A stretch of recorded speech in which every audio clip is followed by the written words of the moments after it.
possessive pronoun and demonstrative pronoun. That is that we have completed 3 kinds of pronoun, and today we will be completing 2 kinds of pronoun, that is interrogative pronoun and distributive pronoun. So basically what I mean to say is, first and foremost is the word interrogative, right? What does this word interrogative means? Interrogative pronouns are the pronouns which are used to ask questions, right? For example, what is your name? Where are you going? Who is she? Right? So these are some kinds of interrogative pronouns. So the definition will go like this.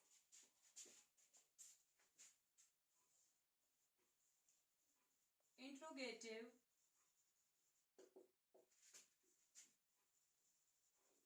pronouns are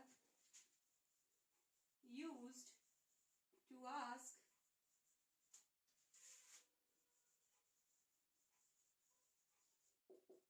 questions. So here students, here you can see the definition of what interrogative pronoun is all about. Interrogative pronouns are used to ask questions. So it is very easy to understand. Why it is easy to understand? Because this mark, the question mark itself will tell you that what kind of pronoun are you reading, or what kind of pronoun XYZ is. Okay, how will you judge it? With the help of the question mark, because whenever you ask a question, you definitely have to put what? A question mark. So this question mark will definitely make or give you a clue that which kind of pronoun it is. It is a interrogative pronoun. So here student, on the board you can see I have written when exactly these interrogative pronouns are used. So let's come to the first one. The first one is who, when and whose. So when will you use who, when will you use when, and when will you use whose, right? These types of pronouns, interrogative pronouns, these who, when and whose are basically used when you ask a question to a person, right students? Please hear it properly. Again I am repeating, when you ask questions to a person, you use who, when and whose, right? Whenever you ask questions about person or to a person. Where is what used, or when is what used? What is used for asking question about things? So whenever you ask question related to some things, what word will you use? You will use what, right? And the last one is which. Now here you have to make sure that you understand this part very, very minutely. Which is used when the person who answer has to make choice among different possibilities. Again I am repeating for you. Which is used when the person who answers has to make choice among different possibilities. Where is which used? Which is used when you have to answer, and that answer which you give to the other person have some possibilities. There is a difference between the time, you can say the accuracy or whatever you are telling. There is a different possibility or slight change in the possibility when you answer this which interrogative pronoun. Now I hope you have understood this. Now I will be telling you few examples of all these, one example, so that it will be very easy for you to understand, right? Let's start with the examples now. Now here students, you can see the examples of the interrogative pronouns, right? Here the first example is who. The sentence you will make is who is your brother among them. So here it is related to what? It is related to a person. Of course you are asking a question about what? About a person, right? So the first point is clarified. Second is when. When is your birthday? Again you are asking this to what? To a person only. Why? Because you will not ask any animal, or you will not ask anything. When is your birthday, right? You will be asking this to some person only, whether it can be any person, your friend, your brother, your sister, your mother, your father, your anybody which is anybody who is related to you, and that anybody should be what? It should be person. So this also is clarified. Third is whose. In whose function are you going? So in whose function are you going? So it is also clarified that somebody is going in someone's function. Now someone is what? A person, right? So again here we are using what? We are asking a question which is related to what? Person. Here also it will be person. So the first phase is clarified. That is who, when and whose. So who, when and whose or whom, these are basically questions which are asked to person or about a person. Second is what. What is your name?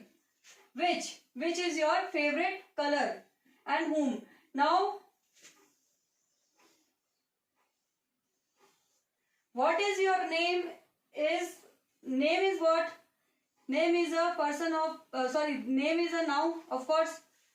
So what is your name? It can be asked to a person, or if I say one more,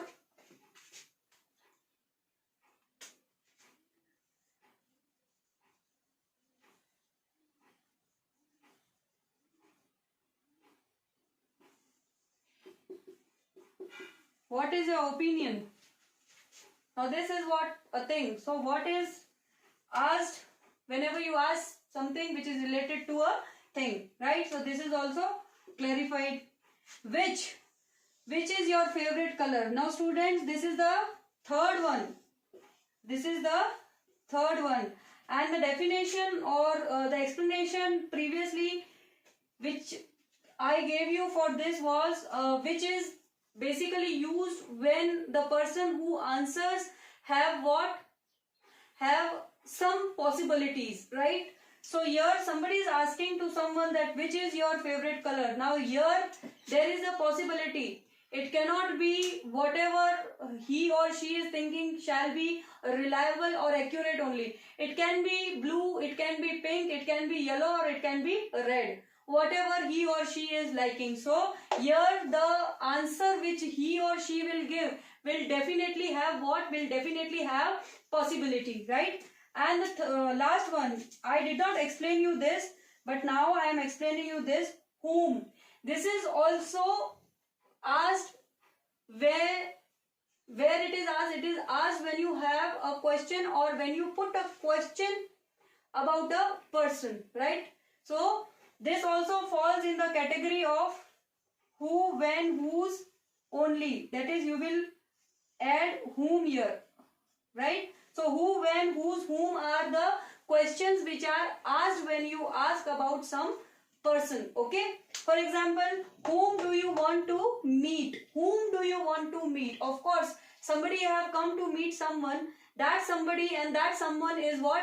Obviously, they both are the person. So whom will also fall in the category. Which category? In the category of who, when, whose. What is this category? This category ask a question which are related to person or about a person. I hope it is clarified and it is nicely understood by you.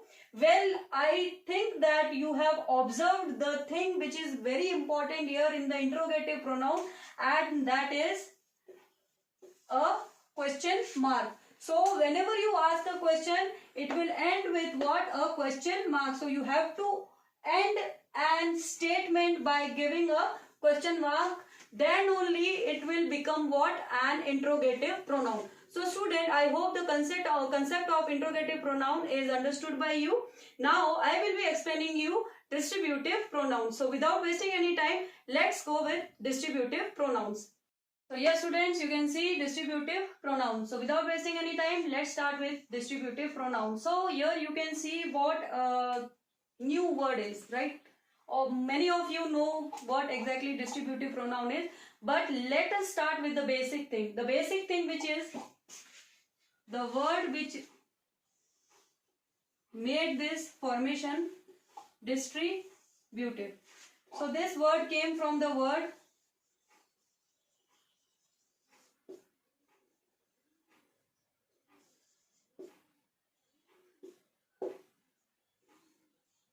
distribute, right? What does this word mean? This word means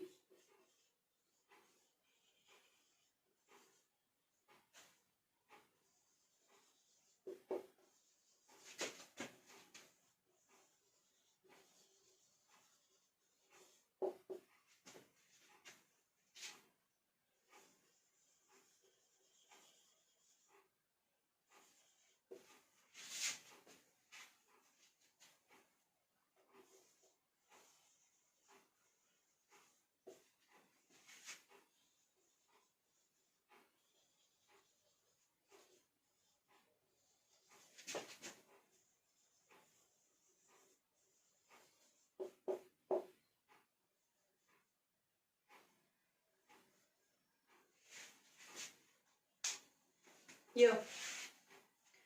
This word distributive derived from the word distribute. The word distribute means to share a unit of something equally between each number of recipient. Now, suppose there is a birthday party, okay, and the main thing which is noticed in a birthday party is cake. It is but obvious, okay. Now when that cake ceremony is done, that is when the cake cutting ceremony is over, everybody have one particular, you can say, fiction, or everybody think about the pieces of cake and the equal distribution of those pieces of cake, right? It should neither be small nor be very big. Now here in this statement I have used neither and nor. This neither and nor are what? Are distributive pronoun. Why? Because these are the pronouns which are specially used while you distribute something between some person, right? So let us first start with this simple thing, and it is to share a unit of something equally between each number of recipient, right? So I gave you the example of what? I gave you the example of cake. Now I'll give you another example of how exactly distributive pronouns play an important role, how they are used, right? So students, I have written the definition of what distributive pronouns are. Distributive pronouns are the pronouns which are used to refer to person or objects one at a time. Like I gave you the example of the cake, right? So the cake cutting ceremony is done. Then the main thing is to distribute the cake. Like there are suppose 17 children who is attending that birthday party. Now the cake is to be divided between how many parts they are to be, that cake is to be divided in 17 parts, right? So those 17 parts should be accurate, right? It should neither be big pieces nor be very small pieces. Thus we can say that the distribution should be equally done, and it should be equally distributed to one person each, right? To one child each. Then only we can say that the distribution of cake is done very systematically, right? Now let us leave this cake topic here and let us come to the topic of pronouns, right? So pronoun used to refer to person or object one at a time, right? One at a time. Whether it is, for example, if I say, I'll give you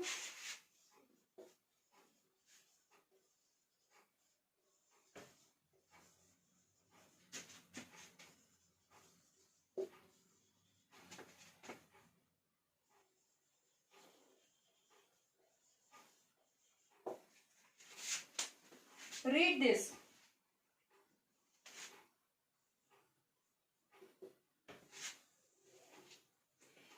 Each one of you will be awarded. Now there is an award which is to be given to someone. Now here this someone is what? We don't know. Who? We don't know, right? But I have written an example that award is to be distributed. Now how it is to be distributed? It is to be distributed systematically that no one feels bad, okay? Each one of you will be awarded. So each one of you, hear this word students, each is what? It is a distributive pronoun. Why it is a distributive pronoun? Because it is referring to a person or to person one at a time. That is, the award is to be given and that award will be distributed among each one, right? So this word each is what? It is a distributive pronoun. Now there are also distributive pronouns like either, or, neither and nor, right? Either me or you, either you eat pizza or you eat an ice cream, neither you will go to school nor you will go to the market. So these are the examples of distributive pronoun. I hope the distributive pronoun is also clear to you and you have understood it very well. Thank you and have a nice day.